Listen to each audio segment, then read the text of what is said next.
Okay, so yesterday we have started our question, which was features of the Indian Penal Code. हा question आपण काय काय केलं तर start केलेला आहे. And just to revise in a minute, we have yesterday seen that Indian Penal Code 1860 is an official criminal code of the India. Various offences are defined in the Indian Penal Code, and at the same time, the punishment for the various offences has been given in the Indian Penal Code. Okay. Then we have seen yesterday that this law has been drafted by chairman of First Law Commission, who was T.B. Macaulay. Now we have discussed that the Indian Penal Code 1860 is divided into the total 23 chapters and 511 sections are there. Attempt to commit any particular crime is the last section of the Indian Penal Code 1860, that is 511. Up to the last year, that is up to the 2019, this law was applicable to the whole of India, but it was not applicable to the state of Jammu and Kashmir, as because there was a different law applicable into the state of Jammu and Kashmir for criminal issues, and that was Ranbir Penal Code. But as because of the removal of the Article 370 of the Indian Constitution, various laws which are applicable to the India now are made including applicable to the Jammu and Kashmir, and among that various law, one of the law is Indian Penal Code. So yeah, IPC is also now applicable to the state of Jammu and Kashmir. Okay, so that was a basic information yesterday we have discussed, and now we are going to start our features of the Indian Penal Code. I'm sharing as always the screen with you, and we are starting our question number 3 of IPC, that is features of the Indian Penal Code. As you know, you are going to make a first point, that is introduction, which we have discussed. Then directly we'll move to the point number 2, that is features of the Indian Penal Code. But only change we have made is that we have put out Roman 2 here, Indian Penal Code, and we have put out a general information about the Indian Penal Code, which I have given you in written yesterday, which is shared by Yashasri in the group also. And now we are going to deal with the Roman 3, that is features of the Indian Penal Code. Number 1 point, it is a self-sufficient and complete code. तुम्ही imagine करा काय 1860 ला लिहिलेला law आहे आणि अजून सुद्धा in the year 2020 आपण त्याला काय करतो तर with a very few amendments आपण वापरतोय. म्हणजे तो किती परफेक्ट लिहिलेला लॉ असेल इमॅजिन करा. ह्युमन माइंडच्या सगळ्या आस्पेक्टचा स्टडी करून इंडियन पेनल कोडला काय केलेलं तर बनवलेलं. त्यामुळे we must give the credit of making such a sufficient and such a complete code to the TB Macaulay. ऍक्च्युलीच खरोखर एक आउटस्टँडिंग लॉ आहे, कारण 1860 पासून आतापर्यंत सगळे क्रिमिनल इश्यूज हँडल करण्याची कॅपॅसिटी या लॉ मध्ये. Okay, so let's start. First point, self-sufficient and complete code is the first point. IPC is a perfect penal code. IPC काय सांगते, perfect penal code आहे, drafted in the year 1837, passed in 1860. Since the time, except regarding the few provision, IPC काय सांगा तर unchanged आहे. काही थोडेफार changes झाले, but otherwise IPC आज पण कसं सांगा तर अनचेंज्ड आहे. The provision under the IPC complete आहेत, कारण IPC contain the separate topic of definition. Each word is defined, hence understanding the provision of the IPC. Even IPC तले वर्ड आहेत ना, offense, public servant, judge. मग तुम्हाला त्याचं meaning शोधायला बाहेर जायची गरज नाही. IPC ते डेफिनेशन क्लॉजच आहे आणि त्याच्यामध्ये सगळ्या इम्पॉर्टंट डेफिनेशन्स पण काय करून ठेवल्या त्यांनी देऊन ठेवलेल्या आहेत. Okay, it's not necessary to refer other laws. Therefore त्यामुळे आयपीसी काय सांगा तर सेल्फ सफिशियंट कोड आहे, right.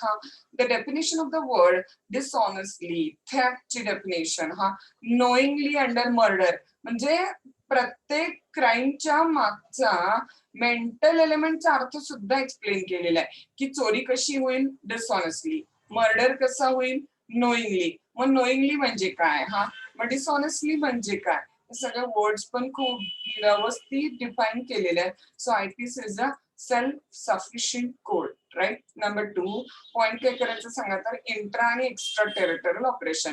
We have seen the whole broad question on this particular point, you are aware. Now you can give in the bracket section number. Section number काय द्यायला सांगा तुम्ही तर application of the Indian Penal Code चं section number काय येईल सांगा तर section 2 to 4. Section number 2 to काय करता येईल आपल्याला 4. आणि इव्हन बघा नेहमी मी शिकवताना काही गोष्टी चेंजेस करून सांगत असते, म्हणजे ते क्लासच्या मुलांना थोडं एक्स्ट्रा मटेरियल मिळेल.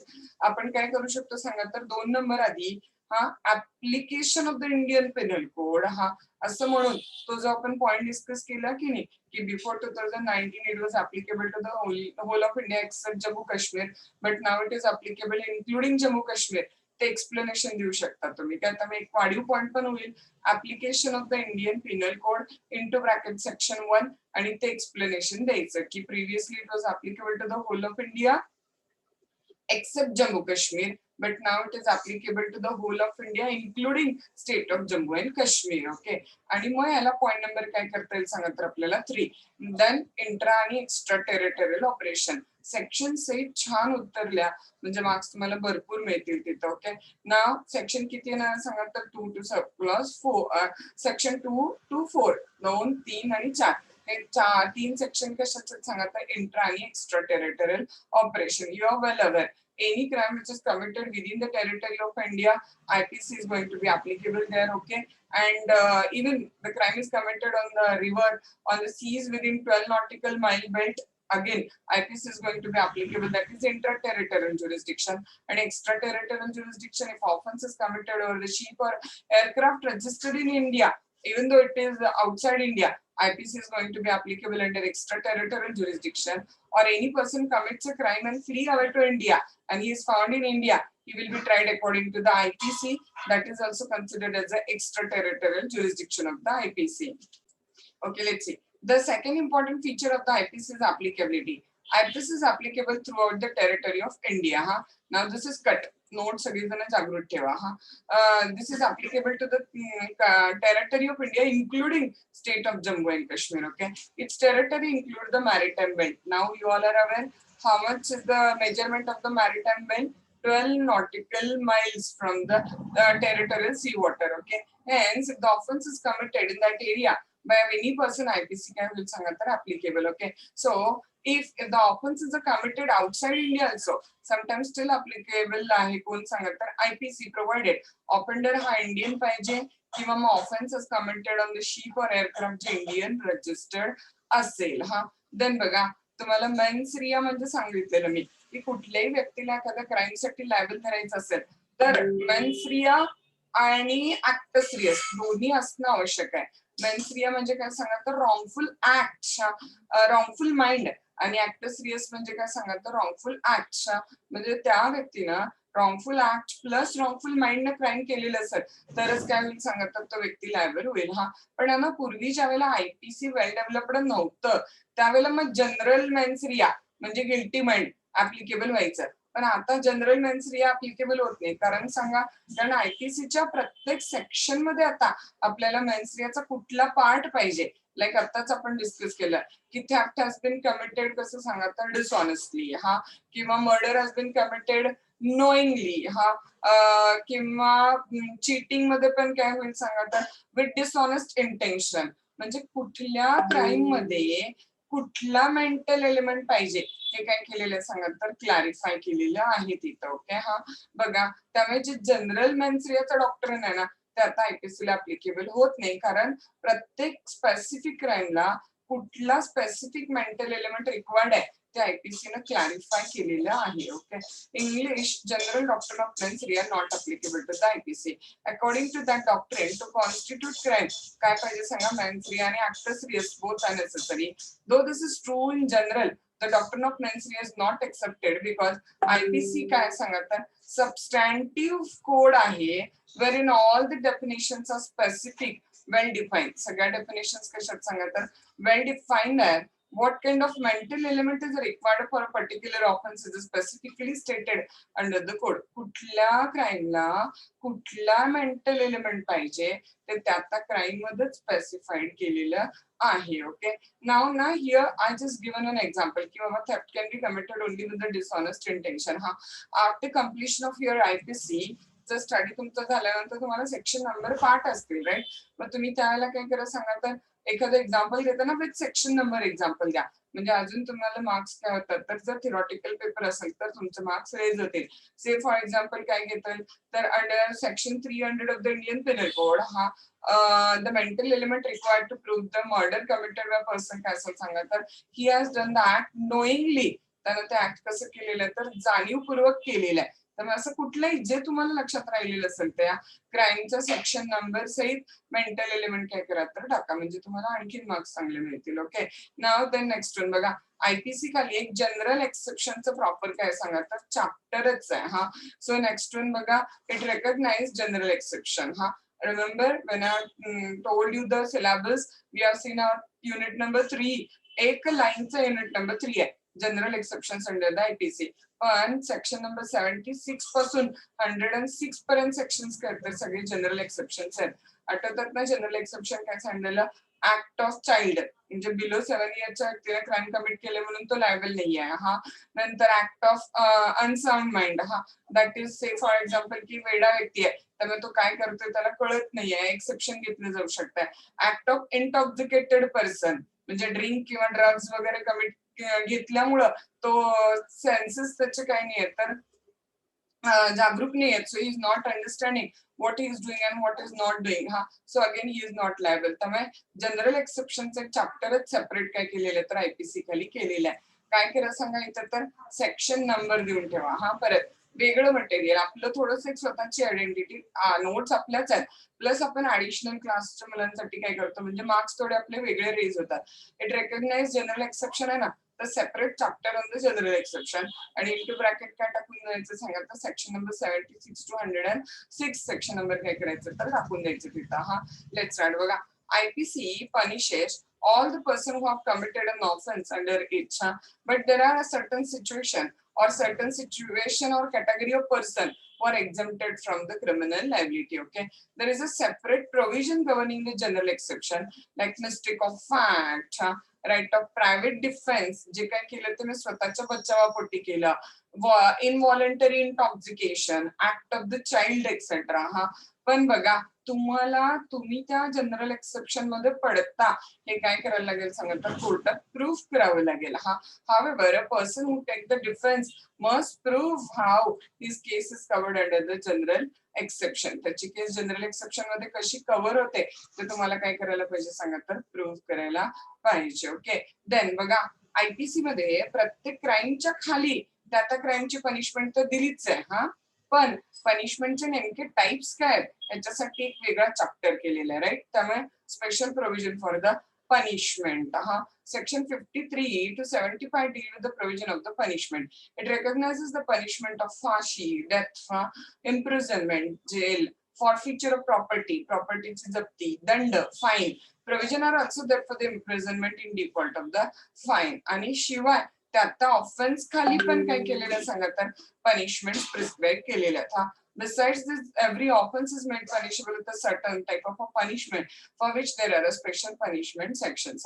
म्हणजे काय करायला सांगा, एक्झाम्पल फॉर्म मध्ये आता मुद्दामून again this is specially for you all. हा, की एक एक्झाम्पल द्यायचं आहे की section 300 of the Indian penal code defines the term murder.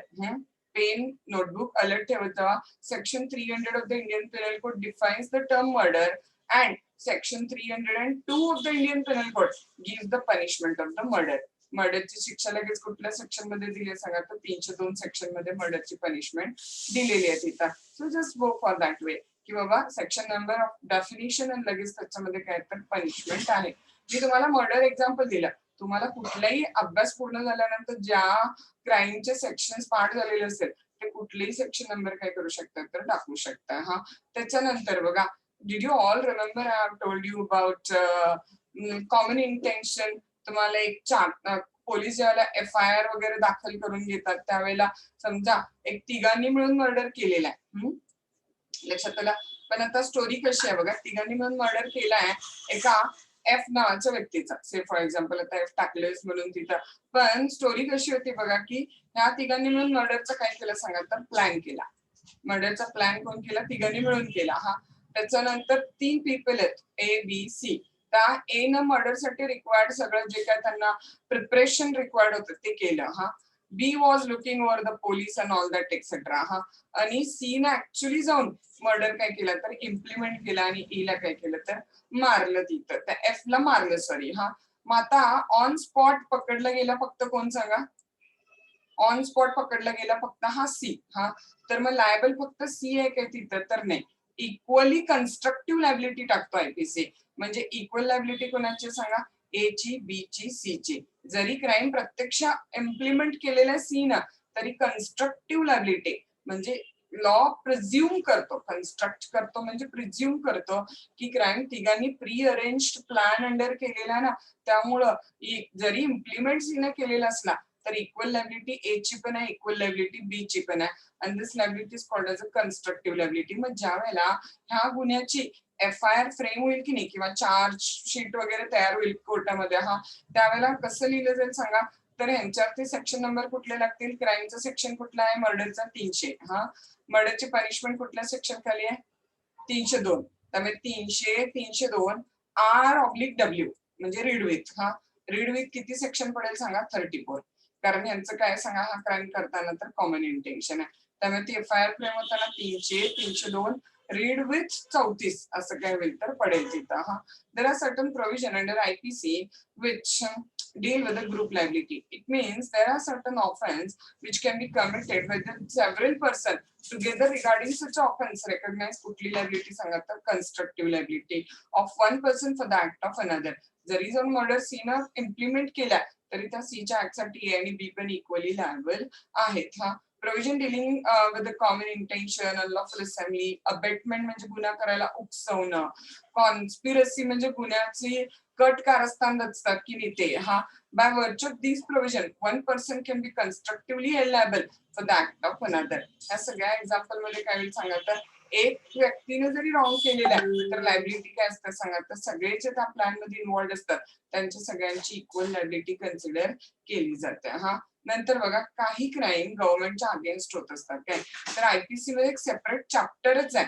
कशाचा सेपरेट चॅप्टर आहे सांगा तर ऑफेन्सेस रिगार्डिंग किंवा offences against the state. State म्हणजे गव्हर्नमेंट. हा, देर आर ओनली 7 केसेस हा अंडर IPC ज्याच्यामध्ये फाशीची शिक्षा दिलेली आहे. Death penalty is inflicted. One of them is a waging war against the state. गव्हर्नमेंटच्या अगेन्स्ट बंड करणं, waging war against the state. हा, ऑफेन्सेस अगेन्स्ट द स्टेट मध्ये वेज वॉर आलं. हा, नंतर असॉल्ट म्हणजे धमकावणे, असॉल्टिंग द हाय ऑफिसर्स. हा, सडिक्शन, helping the prisoner of the war. हा, जाणीवपूर्वक वॉर मधल्या कैद्यांना मदत करणं, हे सगळे गव्हर्नमेंटच्या अगेन्स्ट ऑफेन्सेस आहेत आणि त्याच्यासाठी सेपरेट चॅप्टर आहे. There is a provision for a protection of the state can be found in section 121 to 130. हा, आता इथे सेक्शन नंबर लिहिलाय की नाही, काय करायचं सांगा? हा, खाली एवढं कुणाचं लक्ष नसतंय, पॉइंटच्या ब्रॅकेट मध्येच सेक्शन नंबर काय करायचं तर लिहून टाकायचं. But be clear with the point. Section number remember करायला केपेबल असाल तरच लिहा. If you are not capable to remember section number, चुकीचा सेक्शन नंबर अजिबात लिहू नका. हा, next 8th feature of the IPC काय बघा तर it deal with the offenses relating to the public servant and public justice. हा, there is a elaborate म्हणजे डिटेल. हा, provision in the of a definition of the public servant under the IPC. IPC मध्ये public servant हा शब्द proper define केलेला आहे काय, section 11 sorry ज्याच्यामध्ये 11 कॅटेगरी ऑफ पर्सन दिलेले आहेत जे कशामध्ये इन्क्लुडेड आहेत तर पब्लिक सर्वंट मध्ये. IPC deal with certain offenses like bribing म्हणजे समजताय लाच देणं, unlawfully engaging in the trade. हा, एखादा व्यापार अनलॉफुल करणं, public servant disobeying the law etcetera can be committed by public servant. हे ऑफेन्सेस कोण करते सांगा तर पब्लिक सर्वंट. हा, then so in all there are 14 kind of the offences ज्याच्यामध्ये पब्लिक सर्वंटला पनिशमेंट होऊ शकते तिथं. म्हणजे हे ऑफेन्सेस काय सांगा तर ऑफेन्सेस बाय पब्लिक सर्वंट आहे. मग ऑफेन्सेस अगेन्स्ट पब्लिक सर्वंट पण असू शकते काय तर येस. हा, these offenses can only be committed by public servant. Similarly, there are offenses which could be committed by private person. कुणाच्या बाबतीत केलेले असतील सांगा तर in respect of the public servant ते कमिट केलेले असतील तिथं. हा, there are also separate provision dealing with the so बघा similarly there are offenses which could be committed by private person. वरती बघितलेलं आपण पब्लिक सर्वंट ऑफेन्स करायला लागले, लाईक लाच घेतोय किंवा अनलॉफुल ट्रेड मध्ये एंगेज्ड आहे वगैरे. आणि आता खाली काय बघतोय सांगा आपण खालच्या पॅरेग्राफ मध्ये, एक प्रायव्हेट व्यक्ती पब्लिक सर्वंटच्या अगेन्स्ट क्राईम कमिट करायला लागलाय. हा बघा, there are offences which could be committed bye private person in respect of the public servant. हा there are also separate provision dealing with the false evidence and offenses against the public justice, like harboring the offender. Harboring the offender म्हणजे गुन्हेगाराला लपवून ठेवणं. हा contempt of the court, giving false evidence, खोटा पुरावा देणं. हा अशा प्रकारचे पण क्राइम्स काय तर कमिट केले जातात. Okay, so in all IPC मध्ये एक वेगळा सेपरेट चॅप्टर आहे ज्याच्यामध्ये पब्लिक सर्वंट न केलेल्या ऑफेन्सेसची पण लिस्ट आहे आणि पब्लिक सर्वंटच्या अगेन्स्ट केलेल्या ऑफेन्सेसची पण लिस्ट आहे आणि at the same time public justice destroy होईल अशा पण ऑफेन्सेसची लिस्ट काय केलेली आहे तर केलेली आहे तिथं. हा ओके, ना बघा 9th पॉइंट काय, special provision dealing with the offences against the woman. परत IPC मध्ये वेगवेगळ्या प्रोव्हिजन्स आहेत ज्याच्यामध्ये ना सेपरेट हा प्रोव्हिजनच आहे की ऑफेन्सेस अगेन्स्ट वुमन साठी काय काय पनिशमेंट दिलेली आहे. Okay, IPC has given a special protection to women. पण इथं मुद्दा क्लिअर करून घ्या, सेपरेट चॅप्टर नाहीये, स्पेशल प्रोटेक्शन दिलेलं आहे IPC खाली वुमनला. हा ऍज सच दुसरा कुठला सेपरेट चॅप्टर नाहीये त्याच्यासाठी. So there is no separate chapter. Special protection has been prescribed for the woman against the offenses under the Indian Penal Code. Example form मध्ये बघा, there is a provision of rape ज्याच्यासाठी specific punishment IPC च्या section 375 खाली काय केलेली आहे तर दिलेली आहे. परत वुमनच्या डिग्निटीला कुणी इन्सल्ट केलं तर त्यासाठी वेगळी पनिशमेंट आहे. Insulting the modesty of woman त्याच्यासाठी सेपरेट चॅप्टर केलेले आहे. हा त्याच्यानंतर प्रॉस्टिट्यूशन म्हणजे वेश्या व्यवसाय वगैरे त्यासाठी एखाद्या मायनर गर्लला परचेस केलेलं असेल तर त्याच्यासाठी वेगळी पनिशमेंट काय केलेली आहे तर प्रिस्क्राईब केलेली आहे. दस हा IPC जे आहे ते कॉन्स्टिट्यूशन खाली जे वुमनना स्पेशल प्रोटेक्शन द्या अशी प्रोव्हिजन केलेली आहे त्याच्याशी कन्फर्म करून हा IPC खाली काय केलेलं आहे सांगा तर special protection is provided to the woman under the Indian penal code तिथं. ओके, देन नेक्स्ट वन बघा, पुढचा मुद्दा काय लिहिला तिथं, special provision dealing with offences against human body and property. तुम्हाला आठवतंय आपलं सेपरेट चॅप्टरच आहे बघा, चॅप्टर नंबर 5, 6 वगैरे. ऑफेन्सेस अगेन्स्ट ह्युमन बॉडी एक सेपरेट चॅप्टर आहे, ऑफेन्सेस अगेन्स्ट ह्युमन प्रॉपर्टी ह्याच्यावरती मात्र IPC मध्ये सेपरेट चॅप्टर आहे, इंडिव्हिज्युअल चॅप्टर आहे दोन्हीवरती पण. हा तुम्हाला वाटलं तर तुम्ही 2 वेगवेगळे पॉइंट पण करू शकता हा फीचर्स लिहिताना.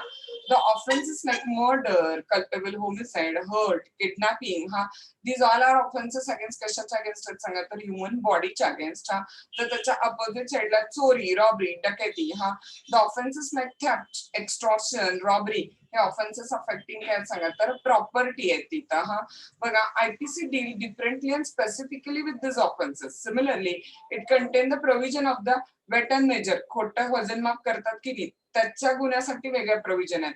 इलेक्शन क्राईम जे असतात, इलेक्शन क्राईम म्हणजे लक्षात येतं तुम्हाला एका व्यक्तीच्या जागी दुसऱ्या व्यक्तीला वोटिंगला बसवणं, हा किंवा बूथ कॅप्चर करणं, वोटिंग बूथ जे असतं ते कॅप्चर करणं, हा मेलेल्या माणसाला च्या जागी एक जिवंत माणसाला जाऊन उभं करणं तिथं, all that. Okay, offences against religion त्याच्यासाठी वेगळ्या प्रोव्हिजन आहेत. Okay, and it also reorganises the offences relating to the coin, currency, notes, खोट्या बनावटी नोटा, त्याचं मशीन बनवणाऱ्याला शिक्षा वेगळी, नोटा बनवणाऱ्याला शिक्षा वेगळी, त्या सर्क्युलेट करणाऱ्याला शिक्षा वेगळी, अशा वेगवेगळ्या प्रोव्हिजन्स IPC मध्ये काय केलेल्या आहेत तर दिलेल्या आहेत तिथं. हा देन मॅरेज रिलेटेड जे ऑफेन्सेस आहेत त्याच्यासाठी पण IPC मध्ये काय तर सेपरेट प्रोव्हिजन्स आहेत. हा सेपरेट प्रोव्हिजन, सेपरेट चॅप्टर नाही.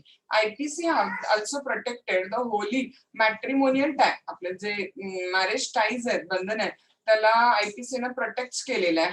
It has made certain act punishable as violating the matrimonial concept. Okay, त्यामुळे जे कुठले offences marriage related issue violate करतात त्याला काय केलेलं IPC ने पनिशेबल केलेलं आहे. बघा, फॉर एक्झाम्पल मॉक मॅरेज, खोटं लग्न, बायगॅमी म्हणजे फर्स्ट वाईफ अलाइव्ह असताना डिवोर्स न देता केलेलं सेकंड मॅरेज, ऍडल्टरी आता कट करायचा. हा क्रिमिनल अलॉटमेंट म्हणजे पळून जाणे वगैरे, पळवून नेणे. हा मॅरिड व्यक्ती, मॅरिड फिमेलला स्पेशली, तर these all are considered to be an offenses relating to the marriage ज्याला काय केले तर पनिशमेंट प्रिस्क्राईब केलेली आहे तिथं. हा देन नेक्स्ट वन बघा, खोटी कागदपत्र बनवणं, हा खोटे डॉक्युमेंट्स, फॉर्जरी, खोट्या सह्या, त्यामुळे ऑफेन्सेस अगेन्स्ट डॉक्युमेंटसाठी एक सेपरेट प्रोव्हिजन आहे. हा using false document to be true, forgery, distrusting the property marks etcetera are covered under the provision of the IPC. आणि पुढे प्रॉपर्टी मार्क डिस्टर्ब करणं हे सगळ्या प्रोव्हिजन कशाखाली कव्हर केल्यात तर आयपीसी खाली कव्हर केलेल्या आहे. से फॉर एक्झाम्पल खोटी मार्क लिस्ट बनवलेली आहे,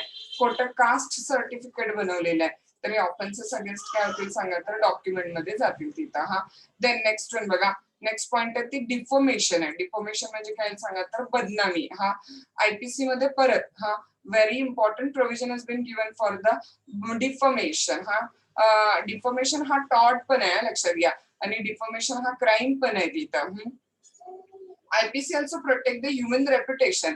anything which is an assault म्हणजे हल्ला ऑन ह्युमन रेप्युटेशन, मानवी रेप्युटेशन वरती हल्ला करणारा कुठली गोष्ट पनिशेबल आहे आयपीसी खाली under the provision of defamation. पण डिफॉर्मेशनला काही एक्सेप्शन पण दिलेत आयपीसी खाली. सेक्शन नंबर याचा 499 आणि डिफॉर्मेशन तुम्हाला स्टडीला पण आहे काय, त्यामुळे डिफॉर्मेशन तुम्ही सेक्शन नंबर सेट तिथं मेन्शन केला तरी चालू शकते. त्यामुळे डिफॉर्मेशन कधी कधी होणार नाही त्याचे काही एक्सेप्शन्स पण आयपीसी मध्ये काय केले तर प्रिस्क्राईब केलेले आहेत. से फॉर एक्झाम्पल एक एक्सेप्शन, आता साधं सरळ एक्सेप्शन बघूया. समजा मी ट्रूथ बोलत असेल तर मग ते डिफॉर्मेशन होत नाही ना. जर ट्रूथ बोलणं डिफॉर्मेशन असतं तर सगळे न्यूजपेपर काय झाले असतं सांगा तर बंद पडले असते. So we cannot say it as a defamation if you are speaking the truth, but you must be able to prove your truth. तुमचं ट्रूथ तुम्हाला प्रूव्ह करणं केपेबल असायला पाहिजे. बघा आता आयपीसी खाली अटेम्प्टला शिक्षा आहे, लक्षात घ्या. तुम्हाला आठवतं मी तुम्हाला सांगितलेलं क्राईमचे 4 स्टेजेस आहेत. हा नंबर 1 इंटेन्शन, नुसतं मनात येणं पण आपण केलं काही नाही तर ते पनिशेबल नाहीये. नंबर 2 प्रिपरेशन, फक्त 2 केसेस मध्ये प्रिपरेशन पनिशेबल असते. गुन्ह्याची तयारी म्हणजे preparation, only in the 2 circumstances preparation is a punishable. Number 3 is a attempt. बघा क्राईम होऊ दे किंवा नाही होऊ दे,